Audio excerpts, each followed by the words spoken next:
রাধে রাধে বন্ধুরা। তো আজকে তোমাদের মাঝে শেয়ার করব আমি আজকে আমার গোপালকে কিভাবে শয়নে দেই। তো তোমরা দেখতে থাকো। তো শয়ন দিব, এখন সেবা দিব। তো চলো, সঙ্গেই থাকো।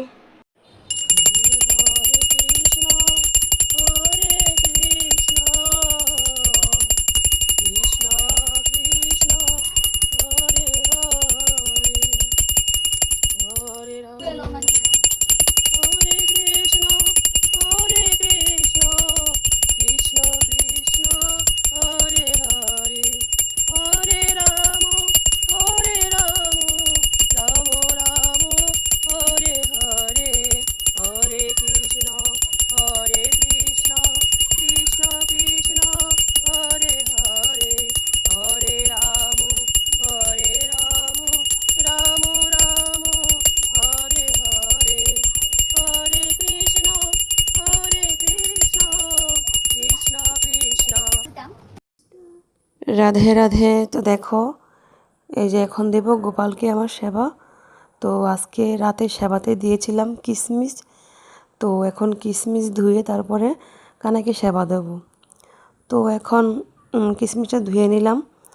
আর এর আগে কিন্তু আমি আরতি করে নিয়েছি। আরতি, তুলসী আরতি করেছি, তারপরে গোপালকে আরতি করিয়েছি। তো এখন সব কিছু শেষ করে এখন আমি কিন্তু ভোগ দিচ্ছি। আর তো এখন আমার কানাইকে আমি ভোগ দিয়ে তারপরে কিন্তু আমি নিজে ভোগ আরতি করে নিব। তারপরে কিন্তু পরে কিন্তু শয়ন দেব। তো এখন আমি ভোগ আরতি করে নিচ্ছি। তো দেখো, এখন ভোগ আরতি করে তারপরে আমার কানাইকে একটু আমি খাইয়ে দেব।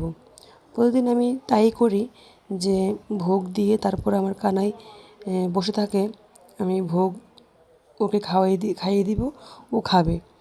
তো এখন নিবেদন করে নিলাম। নিবেদন না করলে তো আর কানাই ভোগ গ্রহণ করবে না। আর সাথে কিন্তু তুলসীও অবশ্যই দিয়েছি। তো দেখো, আমার কানাই কিন্তু আমি এখন খাইয়ে দিচ্ছি। আর আমার কানাই যখন আমি খাইয়ে দিই তখন কিন্তু কানাই অনেক খুশি হয়। তো আমি চাই প্রতিদিন আমার কানাই এভাবে খুশি থাকুক। তার কারণে আমি প্রতিদিন আমার কানাইকে আমি একটু হলেও খাইয়ে দিই। যখন সময়ের কারণে করতে পারি না তখন দিতে পারি না। যখন সময় হয় তখন কিন্তু আমি অবশ্যই দিই। আর যখন মনবশত না পারি তখন কিন্তু নাই দিই। তো তখন কিন্তু বুঝতে পারি যে আমার কানাই রাগ করে আছে আমার উপর, যে আমি আমার কানাইকে সেবা দিতে পারলাম না। তো দেখো, এখন কানাইকে কিন্তু সেবা করে দিয়ে আমি এখান থেকে চলে গেছি।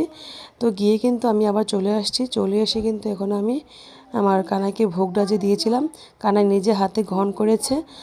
তারপরে চলে আসছি আমি। আমি যখন খাইয়ে দিই তারপরে তো কানাই নিজে হাতে গ্রহণ করে যতটুকু নেওয়ার। তো এখানে আমি দিয়ে চলে গেছি। তারপরে এসে আমি এখন কানাইকে সব ফুল নামিয়ে নিচ্ছি। অনেক ফুল ফুটেছিল। তো এখন দেখো ফুলগুলো কেমন চিমে কেমন অবস্থা হয়ে আছে। তবুও ফুলগুলো নামিয়ে এখন পরিষ্কার করে আর আমার কানার বিছানা কিন্তু ঝাড়পোছ করে নিয়েছি। এখন কিন্তু আমার কানাইকে এখন শুয়ে দেব। সারাদিন আমার কানাই বসে থাকে। তো এখন আমি আমার কানাইকে শুয়ে দেব। সব বস্ত্র খুলে নিচ্ছি, কারণ আমরা যেমন বস্ত্র পরে শুইতে পারি না, তো বিশেষ করে আমার সন্তানেরা, তখন আমার কানাই কিন্তু এরকমটাই। আমি কিন্তু আমার কানাইকে আমি সন্তান রূপেই পুজো করি। তো এখন দেখো, আমার কানাইকে শ্বাস সিঙ্গার খুলে নিয়েছি। এখন আমি একটু ভালো করে রুমাল দিয়ে একটু গা হাত পাগুলো মুছে দিচ্ছি ঠান্ডা জল দিয়ে, যাতে ঘুমাতে যেমন শান্তি আসে। আমার সেটা মনে হয়, জানি না ভগবান কার মনে কেমন রেখেছে, কিন্তু আমার সেটা মনে হয়। তার কারণে আমি এটা প্রতিদিন করি। এবং কি জামাটাও গায়েতে খুলে নিয়েছি, কেননা ভারী বস্ত্র পরে আমার গোপালকে আমি কখনো শুতে দিই না। তো এখন একটু হালকা বস্ত্র পরিয়ে দিচ্ছি। শুধু প্যান্ট পরিয়ে দেবো, আর কিছু পরাবো না। তারপরে প্যান্ট পরিয়েই রিল্যাক্সে দেবো শুতে। তো আমার কাছে মনে হয় যে এখন রিল্যাক্স লাগতেছে। সারাদিন যেমন আমিও যেমন ভারী কাপড় চোপড় পরে শুতে পারি না, তেমনি কিন্তু আমার কানাইকেও আমি সেটাই করি। তো এখন দেখো, আমার কানাইকে বিছানার ঝাড়পোছ দিয়ে আগেই নিয়েছি।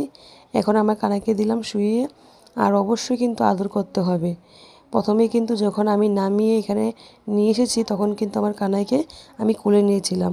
প্রতিদিন কিন্তু কানাইকে একটু হলেও কোলে নিতে হয়। তো দেখো শোয়ার আগে যখন আমি কানাইকে এখানে শুয়ে দিয়েছি, সব কিছু ফ্রেশ করে দিয়েছি। এখন শুধু আমার কানাই শুধু নিদ্রা যাওয়ার পালা। তো নিদ্রা যাওয়ার আগে কিন্তু আমার কানার সাথে অনেক আদর যত্ন করে আমার কানাইকে শোয়াতে হয়, তারপরে কিন্তু কানাই ঘুম যায়। তো আমরা তো জানি আমাদের ভগবান কখনো ঘুম যায় না। তো আমি সেটা মনে করি যে আমার সন্তান যেরকম সেও এরকম। আমি ভগবান রূপে দেখি না, আমি আমার সন্তান রূপেই দেখি।